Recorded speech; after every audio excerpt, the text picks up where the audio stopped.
Luka sam preveo na hrvatski prije 20 godina valjda, odmah nakon fakulteta, i on me je fascinirao kao autor koji zapravo je u to vrijeme, znači krajem 80-ih, početkom 90-ih godina, u doba nekog tada takozvanog i popularnog postmodernog teatra.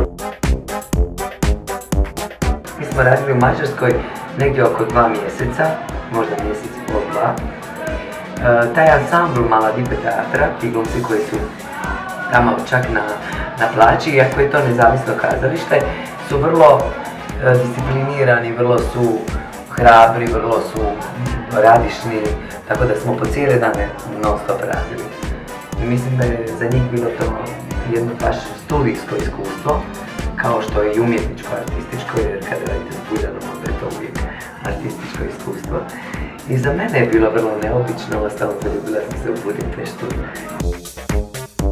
A ovdje u Budimpešti mi je bio izazov, dakle, raditi tekst koji savršeno poznajem, gotovo na pamet, a s druge strane ne razumijem nijednu riječ mađarsku.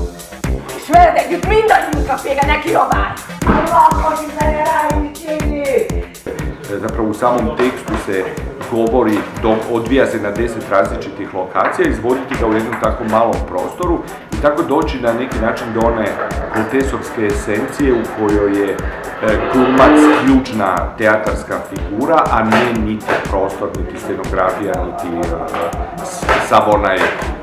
svo ono okruženje koje inače spada u teatru. And he always asked us, what's the function of this character and this character?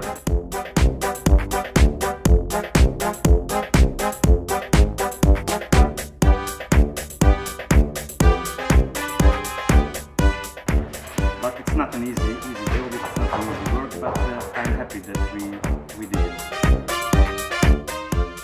I hit you, but my hit it will be not so hard, but I must to do this.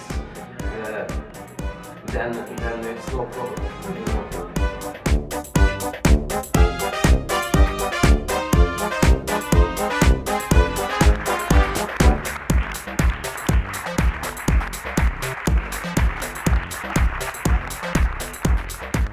If I was asked that if I enjoyed the show and say yes, then it means that I need psychotherapy.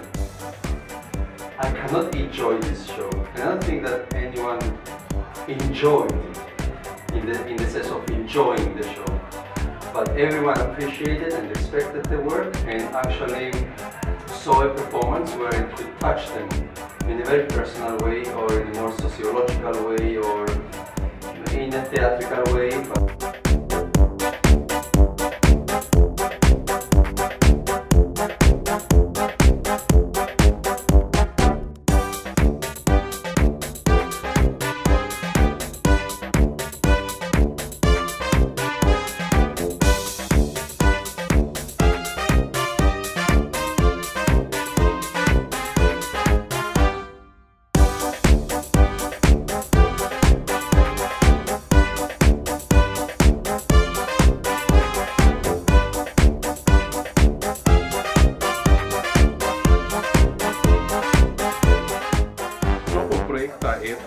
Sem v Budimpešti sodeloval pri projektu Roberto Zucco. Tudi delo z Ibico dosti specifično.